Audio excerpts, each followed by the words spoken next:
మీ business ఏదైనా మీ ఊర్లో promotion చేయాలంటే అది సుమన్ టీవీతోనే సాధ్యం. ఇప్పుడే సంప్రదించండి. అది షెడ్యూల్ కూడా అన్ని గ్రూపుల్లో అందరూ కూడా మళ్ళా ఫోన్ చేసి చెప్తామని చెప్పి మీకు ఈ సందర్భంగా తెలియజేస్తూ మీ అందరికీ పేరు పేరున నా నమస్కారాలు తెలియజేస్తున్నాను. మన ఆఫీస్ కూడా ఇంకొక 6 డివిజన్లు ఇంకా ఆఫీస్ ఓపెన్ చేసుకోవాలి. ఎందుకు చెప్తున్నామంటే రాత్రి మనం ప్రచారానికి వెళ్ళినప్పుడు పొద్దున్నే 10 నిమిషాలు అందరూ కూర్చుంటే ఒక కామన్ ప్లేస్ అనేది మనకు అవసరం. ఆ కామన్ ప్లేస్ ఆఫీస్ లో ఉందంటే అందరూ కూడా అక్కడ కూర్చొని డివిజన్ లో జరుగుతున్న పరిణామాలు కాసేపు డిస్కస్ చేసుకోవడానికి అవకాశాలు ఉంటాయి. కాబట్టి 2వ డివిజను, 4వ డివిజను, 23వ డివిజను, 25వ డివిజను, 26, 27, 31, 50 ఈ 6 డివిజన్స్ పార్టీ ఆఫీసు తొందరగా ఓపెన్ చేయాలి. ఇంకా 18 రోజులు ఉంది. మీరు ఇంటే ఆరాపం చేశారంటే ఎలక్షన్ కూడా ఇబ్బంది. ఆ తర్వాత ఆఫీస్ కూర్చొని మనం కూర్చునే పరిస్థితి వస్తుంది. కాబట్టి మీరు సీరియస్ గా నిర్ణయం తీసుకోండి. అందరూ కూడా ఈ కార్యక్రమాన్ని చెప్పడం చేయాలని చెప్పి మరోసారి మీ అందరికీ తెలియజేస్తూ మీ అందరికీ నా నమస్కారాలు తెలియజేస్తున్నాను. మినీ స్టేడియం దగ్గరికి 8:30 వస్తే అక్కడ బ్రేక్ఫాస్ట్ ఉంటుంది. అందరూ తినేసి అక్కడ ఉంటే మనకి ఒళ్ళూరామ గుడి దగ్గర నుంచి కార్లు కానీ బైకులు కానీ అక్కడ నుంచి ర్యాలీగా పడదాం. మళ్ళా బైకులు కార్లు అక్కడ పెడదాం. ఓపెన్ టాప్ లో ఒకటి పెడతాం. మెయిన్ ఓపెన్ టాప్ లో ఉన్న మిగతా ఎందుకంటే అందరూ కనపడటానికి ఓపెన్ టాప్ లో ఒకటి పెడతాం. మిగతా వాళ్ళందరూ కూడా నడిచి 1.5 కిలోమీటర్ కాబట్టి అందరూ నడిచేటట్టుగా మనం ప్లాన్ చేద్దాం. ఆ ఊరి 1.5 కిలోమీటర్ పసుపు అవ్వాలి. నామినేషన్ చేసి వచ్చిన తర్వాత మళ్ళీ మీతో పాటు వెనక్కి వచ్చిన తర్వాత మీ బలంలో మీరు వెనక్కి వెళ్ళేదాకా మీతోనే ఉంటామని చెప్పేసి నేను తెలియజేస్తున్నాను. పరిస్థితులు తీసుకొచ్చారు. ఇవన్నీ కూడా ఎక్కడికి కాదు. రోజులు అనేది వస్తుంది. ఆ రోజుల్లో ఏం చేస్తే బాగుంటుంది అనేది కూడా మనం నిర్ణయాలు తీసుకునే ముందు రోజు ఉందని చెప్పేసి కూడా మీకు తెలియజేస్తున్నాం. కాబట్టి మనం ఉండే ఈ వ్యవస్థని మనం కరెక్ట్ చేసుకోవాలంటే మన అందరం కూడా కలిసి పనిచేయాల్సిన అవసరాలు ఉన్నాయి. ప్రతి ఒక్కరూ కూడా సీరియస్ గా తీసుకోవాల్సిన అవసరాలు ఉన్నాయి. కాబట్టి మనం రేపు 24 ఎట్టి పరిస్థితుల్లో 35,000, 40,000 మంది తగ్గకుండా ప్రతి డివిజన్ నుంచి మన దాన్ని మనం ఉండటం టెంపుల్ నుంచి 9:30 ర్యాలీగా బయలుదేరదాం. ఇక్కడ మినీ స్టేడియం నుంచి అందరూ నడిచే విధంగా ప్లాన్ చేసేటట్టుగా చేద్దాం. ఎందుకంటే అక్కడ ఆ రోజు 8 గంటలకల్లా బ్రేక్ఫాస్ట్ కూడా అక్కడే పెడతాం. మినీ స్టేడియం ఎదురుగా అందరూ కూడా టిఫిన్ చేసుకొని వెహికల్స్ అన్ని అక్కడ పెట్టి అందరూ కూడా నడిచే విధంగా ఒక ప్లాన్ చేసుకున్నాం. దీనికి డ్రెస్ కోడ్ కూడా మెయింటైన్ చేద్దాం. ఆ 1.5 కిలోమీటర్ మొత్తం పసుపు అవ్వాలి. అందరూ కూడా ఎన్రోల్మెంట్ చేసుకుని రావాలి.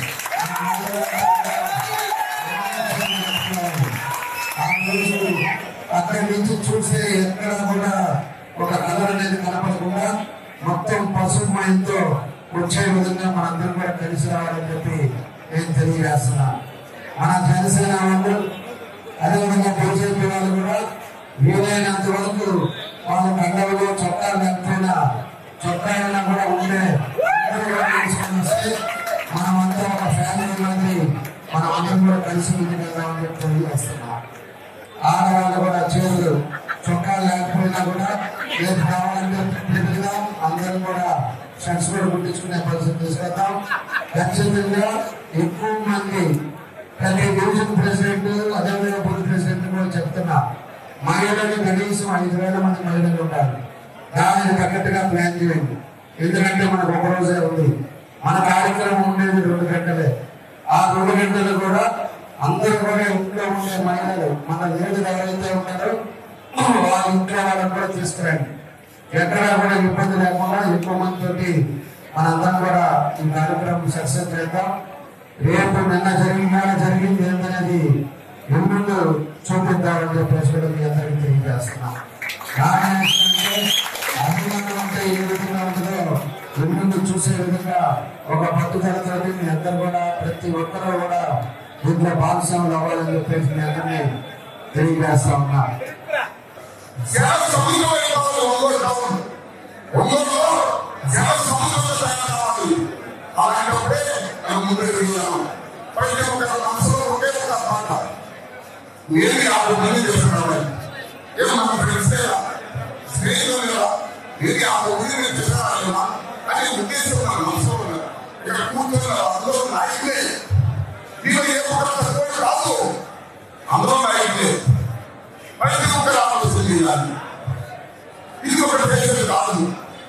మంచి మనసులకి ప్రతి ఒక్కరు నేను ఒక 50 మంది నిందితులు చూస్తున్నాను అనే ఆలోచన చేసి రేపు జరిగే నామినేషన్ ఆల్రెడీ జనార్దన్ నిజం బాబు శ్రీనివాస్ నిజం ఎప్పుడైపోయింది. దాని గురించి కాదు, అది మనం అసలు చేయకూడదు. పోయినసారి మనం అసలు చేసే ఒప్పుకోండి. ఎప్పుడు అసలు కాకుండా మనం ముందుకు వెళ్ళాలి. రేపు నామినేషన్ ఉంది. మహిళలను ఒక పక్కన ఉండేట్టుగా వాళ్ళ మీద ఎవరు పైకి రాకుండా ఉండేదిగా మహిళలకు ఇచ్చిన గౌరవాన్ని ఖచ్చితంగా దాన్ని కూడా ప్రికాషన్ తీసుకుంటాం. కాబట్టి ఎక్కువ మంది వచ్చేసి కొంతమంది తాగేసి వచ్చి పిల్లలు పడతారని మాత్రం మీరు అనుకోవద్దు.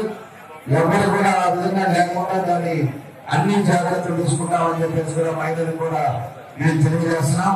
కాబట్టి ఆ రోజు మీ అందరూ నమ్మకంతో మీ అందరూ కూడా సీరియస్ గా డివిజన్లో రేపంతా కూర్చొని ఏ విధంగా వస్తారు, ఎంతమంది వస్తారు, ఎట్లా అనేది కూడా ఒక ప్లాన్ ఆఫ్ యాక్షన్ చేయండి. అందరం కూడా పసుపు చొక్కా వేసుకొని మాత్రం ఖచ్చితంగా రండి. మళ్ళా అక్కడికి వచ్చిన తర్వాత నాకు తిరిగి అనేది రాకూడదు. ఇక్కడ ఉండే వాళ్ళందరూ కూడా అక్కడ రానప్పుడు మీటింగ్ రానప్పుడు కూడా డివిజన్ అందరికీ చెప్పండి. లేదా పసుపు చొక్కాలు దొరికితే రెడీమేడ్ వచ్చిన గారు ఇంకా మా పార్టీ పెద్దలు కానీ మన ఊరు గారు కానీ ఇంకా ఇక్కడ ఇచ్చేసినటువంటి అందరూ కూడా పేరు పేరున నమస్కారాలు తెలియజేస్తున్నాను. ఏదైతే ఈరోజు కార్యక్రమంలో మేము నామినేషన్ చేయబోతున్నాం. నామినేషన్ కూడా మనందరూ కూడా చాలా సీరియస్ గా తీసుకోవాలి. ఎందుకంటే ఇందాక మనకు తెలిసినట్టు మన నామినేషన్ తోటే మన మెజార్టీ ఉందనేది కూడా మనకు చూపించే రీతిలో మనం పనిచేయాలని చెప్పేసి కూడా తెలియజేస్తున్నాం. కాబట్టి మనం ఎన్నాళ్ళు 5 సంవత్సరాలు చాలా ఇబ్బందులు పడ్డాం, చాలా కష్టపడ్డాం. అందరి మీద ఎన్నో కేసులు పెట్టారు, ఎంతో మంది ఆస్తుల మీద పడ్డారు. అదేవిధంగా ఎంతో మంది మీద బెదిరించి డబ్బులు వసూలు చేశారు. కొంతమంది చేసే వ్యాపారాల మీద పడి వ్యాపారాలను కూడా ఇబ్బందులు పెట్టి ఆ రకమైన రాజకీయాన్ని ఊళ్ళో చూపించారు. మనం ఏ రోజు కూడా ఇలాంటి రాజకీయాలు చేయాలి. మన ఎజెండా అభివృద్ధి ఒకటే మనం చూసాం. అభివృద్ధి చేయాలి, ప్రతి ఒక్కరిని కూడా మనం చూసే విధంగా మనం ఉండే 5 సంవత్సరాల్లో మనం ఆ పని చేస్తే వీళ్ళు రాజకీయం చేసి అబ్బాయిద్దరు కూడా ఇష్ట రాజుగా దోచుకొని ఈ రోజు దోచుకున్న డబ్బుతోటి ఈ రోజు వేరేసే పరిస్థితులు వస్తున్నాయి. కాబట్టి నేను అందరూ కూడా కోరుకునేది ఏంటంటే మనం ఎన్నో విధాలుగా ఇబ్బందులు పడ్డాం. ఇంక వచ్చేది 19 రోజులు ఉన్నాయి. ఈ 19 రోజులు కూడా ప్రతి ఒక్కరు కూడా రాత్రి పగళ్ళు కూడా మనం అందరూ కూడా కష్టపడే విధంగా మనం పనిచేసామంటే మంచి మెజారిటీ వస్తున్నాయి చెప్పి నేను తెలియజేస్తున్నా. ఎందుకంటే ఈ రోజు ఉండే పరిస్థితులు కూడా మీ అందరూ కూడా చూస్తా ఉన్నారు. మనమంతా కూడా ఎవరికి కూడా మనం డబ్బులు ఇచ్చి మనం పార్టీలో తీసుకోవట్లేదు. అభిమానం మీద, వాళ్ళు చేసే పనుల మీద వాళ్ళంతా కూడా రావాలి. ఈరోజు ఒక సమర్థవంతమైన నాయకుడు చంద్రబాబు నాయుడు గారి పాలన మీద, అదేవిధంగా ఏదైతే జనసేన బీజేపీ అందరూ కూడా కలిసి వాళ్ళ నిర్ణయాల మీద ఈరోజు ఎంతో మంది కూడా పార్టీలోకి వస్తున్నారు. వాళ్ళందరూ కూడా స్వాగతం పలుకుతున్నాం. వాళ్ళ డబ్బు రాజకీయాలు చేయట్లేదు, తప్పుడు పనులు చేయట్లేదు. కాబట్టి ఇవన్నీ కూడా మనం గమనించుకోవాలి. ఈరోజు అందుకనే క్లస్టర్స్, డివిజన్ ప్రెసిడెంట్లు, అదేవిధంగా బూత్ ప్రెసిడెంట్లు ఎవరైతే ముఖ్యులు ఉన్నారో వాళ్ళందరినీ కూడా పిలుస్తున్నాం. రేపు నామినేషన్ అనేది మనం సీరియస్ గా 20 నాళ్ళు చేసేది ఒక పద్ధతి అయితే నామినేషన్ ఈ 19 రోజులు చేసేది ఒక పద్ధతిగా మనం జాగ్రత్త చేసుకోవాల్సిన అవసరాలు ఉన్నాయి. ఎందుకంటే ఈ రోజు మనం చూసాము రూల్స్ లో ఏ విధంగా వాళ్ళు బిహేవ్ చేశారో, ఏ విధంగా వాళ్ళంతా కూడా పెరగాలని చూస్తున్నారు.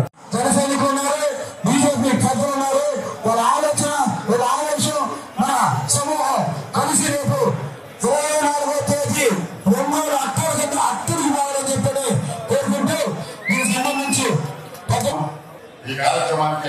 గౌరవించినటువంటి తెలుగుదేశం పార్టీ నాయకుల అధ్యక్షులు కొట్టా నాగేశ్వరరావు గారికి, ఈ కార్యక్రమానికి ముఖ్య అతిథిగా చేసినటువంటి ఈ ఒంగోలు అసెంబ్లీ తరఫున ఎన్డీఏ కూటమి తరఫున పోటీ చేస్తున్నటువంటి రామసభ జనార్దన్ గారికి, అదేవిధంగా జనసేన పార్టీ జిల్లా అధ్యక్షులు విఎస్ గారికి, భారతీయ జనతా పార్టీ జిల్లా అధ్యక్షులు శివారెడ్డి గారికి, అదేవిధంగా ఈ కార్యక్రమానికి చేసిన చిత్రకర్తలకు, ఈ కార్యక్రమానికి చేసిన ఎన్డీఏ కూటమి మిత్రపక్షాల కూటమి కుటుంబ సభ్యులందరికీ పేరు పేరున హృదయపూర్వక నమస్కారాలు తెలియజేస్తున్నాను.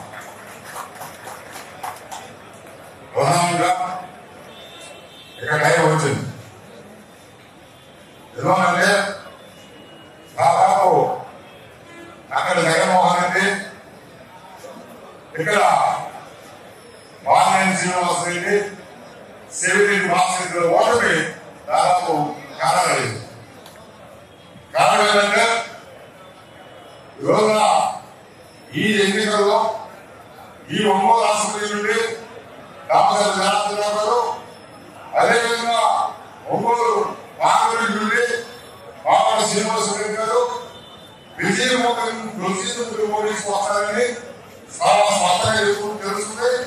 ఇది నా అభిప్రాయం కాదు, ప్రజలు ఇది నా అభిప్రాయం కాదు, ప్రజల హృదయాల నుంచి వచ్చినట్టు సమానం చెప్పి సందర్భంగా ఇది సత్యం. ఎందుకంటే ఈ రోజున ఈ ఒంగోలు పార్లమెంట్ కానీ అసెంబ్లీ కానీ పోటీ చేసేటువంటి వ్యక్తులు అవసరం పడిన వాళ్ళకి మానవ ఎన్డీఏ కూటమి తరఫున పోటీ చేసే వాళ్ళకి చాలా వ్యత్యాసం ఉంది. ఒక వ్యక్తి శేషాచల అడవులో భద్రతానికి వెళ్ళి ఇన్కమినేషన్ చేసినటువంటి పోలీసులు రూలింగ్ చేస్తుంటే వారం రోజులు చెట్టు బొమ్మల మీద దాచుకున్నటువంటి ఎర్రచందనం దొంగకి, అదేవిధంగా 30 సంవత్సరాల నుంచి ఈ ఒంగోలు ప్రకాశం జిల్లా ప్రజలకు ఎన్నో సేవలు చేస్తున్నటువంటి మారట శ్రీనివాసరెడ్డి గారి కుటుంబానికి మారట శ్రీనివాసరావు పోటీకి ఆశ్చర్యంగా ఉంది. ఇక చెప్పవలసిన ఒంగోలు అసెంబ్లీ ప్రస్తుత ఎమ్మెల్యే గురించి